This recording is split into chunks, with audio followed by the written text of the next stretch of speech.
Hello, hello. This is the My Artifact episode number 1589.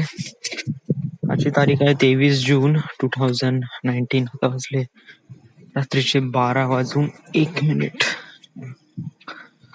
आज सांगायचं का आज शनिवार सॅटरडे. आज ऑफिस झालं. मंडेला माझी नाईट शिफ्ट आहे. सो आय हॅव 2 days म्हणजे संडे आणि मंडे. सो वाटलं की आपण घरी जावं. सो मी घरी आलो. ऍक्च्युली कपडे पण धुवायचे होते खूप सारे. So okay.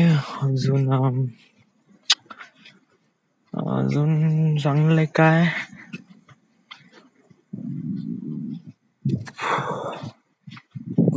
Is nothing. काही असं फारसं काही खास तर काही आहे नाही.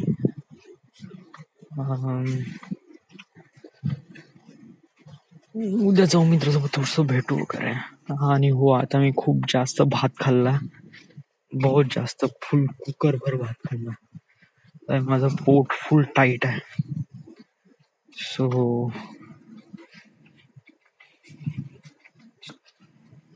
येस. आणि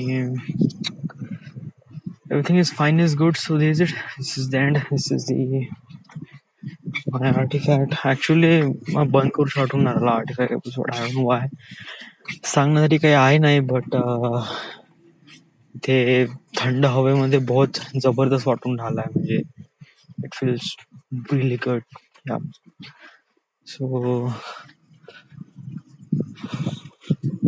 सो आता आपल्याला काही सांगण्याला काही आहे नाही. सो बट आपण आपल्या हिस्ट्री किंवा पास्ट मध्ये जाऊन काही ना काही सांगू शकतो. किंवा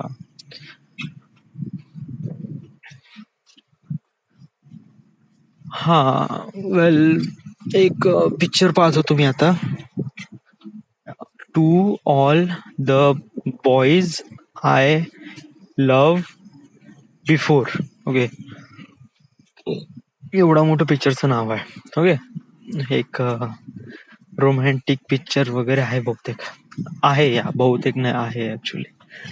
आणि या फिल्म मध्ये काय असते की एक 16 वर्षाची मुलगी आहे. त्या 16 वर्षाच्या मुलीला आतापर्यंत आवडणारे जेवढे मुलं तिला आवडतात, तर त्या मुलांना ती एक प्रकारे प्रेमपत्र लिहिते. बट ती पोस्ट वगैरे करत नाही. शी एक प्रेमपत्र लिहिते, ऍड्रेस वगैरे लिहिते. But she didn't post. तिची एक प्रकारे प्रायव्हेट प्रॉपर्टी असते. समहाऊ तिची लहान सिस्टर तिचे हे जे काही लेटर्स आहे ते पोस्ट करून टाकते 5 जणांना. आणि हे 5 लोक तिच्या हायस्कूल मधलेच एक प्रकारे मित्र असतात. वेन दे फाइंड आउट की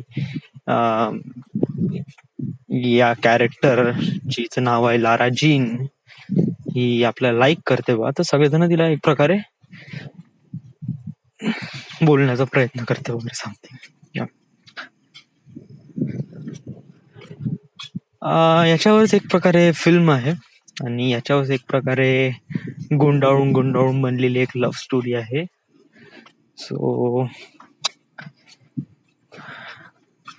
पहिले स्टार्टिंगला बहुत वाटत होतं की असं लव्ह रिलेटेड समथिंग, बहुत काही असं इंटेन्शन्स वगैरे होती म्हणा. But in the end realise झालं की फॉर समथिंग एल्स. आणि मग त्यामुळे स्वतःमध्ये एक प्रकारे मॅच्युरिटी आणण्याचा प्रयत्न केला.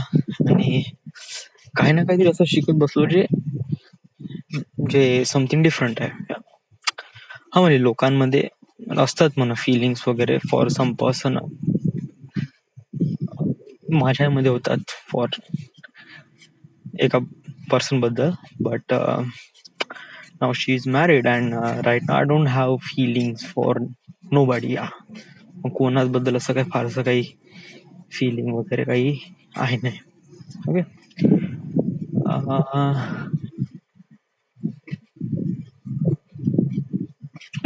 राईट नव्हतं असं म्हणजे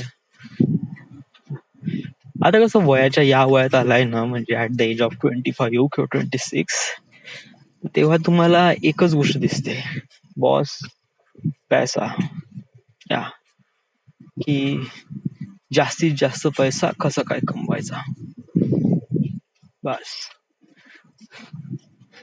सो ह्याच्याच मागे आपण लागत राहतो, अँड दॅट इज गुड, आणि that is really important factor. या लाईफ मध्ये हेच इम्पॉर्टंट असते की तुम्ही लाईफ मध्ये किती पैसे कमवता.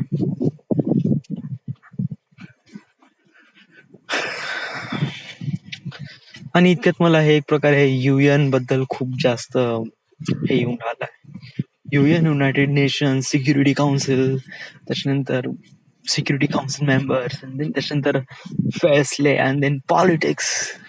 एक प्रकारे आवडून राहिलंय मला. I don't know why, but yes, politics म्हणजे काय? पॉलिटिक्स म्हणजे राजनीती. नो, दॅट इज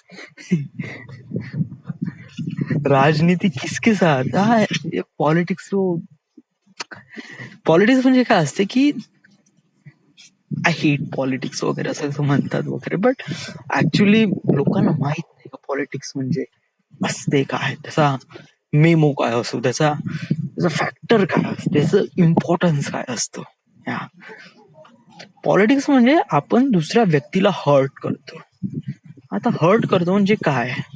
हर्ट करतो म्हणजे तलवार घेऊन त्याला मारमूर करतो? नो, इंटेन्शनली, फायनान्शियली आपण त्याला हर्ट करतो आणि त्याला जाणीव करून देतो की आय एम द वन. एक प्रकारे रेस लागून राहते. अशा वेळेस काय करावं लागते? बहुत सारे म्हणजे जस्ट लाईक समहाऊ हे पॉलिटिक्स मला आवडून राहिला बिकॉज ऑफ दॅट की स्टडी ऐकून व्हिडिओ आणि प्रशांत धवनचे lecture site was like mind blowing. या जबरदस्त.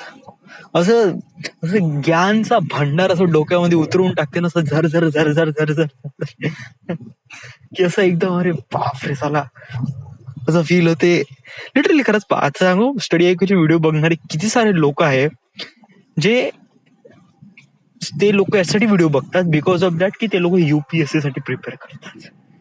Most of they just like मी म्हणू शकतो का 99.99%. या मीच फक्त एक एक्सेप्शनल पार्ट असेल त्याचा फक्त ओनली डिप्लोमा झाला, is not able to attend the UPSC exam, या किंवा अशा कोणत्या जनरल सर्व्हिसेस किंवा कॉम्पिटेटिव्ह एक्झाम कडे वळला पण नसेल. पण तो मोठ्या इंटेन्शनली प्रशांत धवनचे लेक्चर्स अँड देन सचिन अग्निहोत्रीचे लेक्चर्स वगैरे खूप चांगल्याने ऐकतो वगैरे. असं बहुत कमी लोक असेल, जस्ट लाईक बहुतच कमी म्हणजे हार्डली 2-3 जण वगैरे असेल, त्याच्यापैकी मी एक आहे. आणि विदाऊट एनी टार्गेट आपण त्याच्याबद्दल स्टडी करतो ना, तर इट मीन्स समथिंग. या याचं काही ना काहीतरी इम्पॉर्टंट फॅक्टर आपल्या लाईफ मध्ये.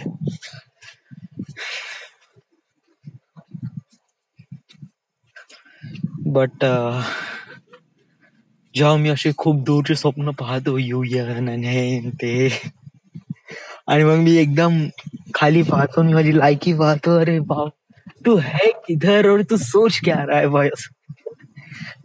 लिटरली सांगू, मला पुण्यात जाता पण नाही राहिला, जॉब स्विच पण करता येऊन राहिला, आणि मी UN चे स्वप्न पाहतो, युनायटेड नेशन. अरे मेरे बाप,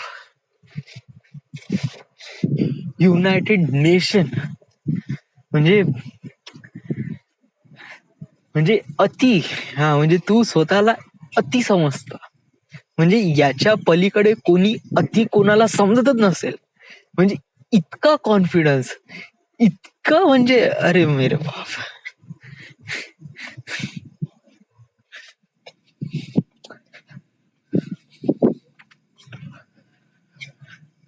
मला मुतायला लागली, झोप नाही लागून लागली,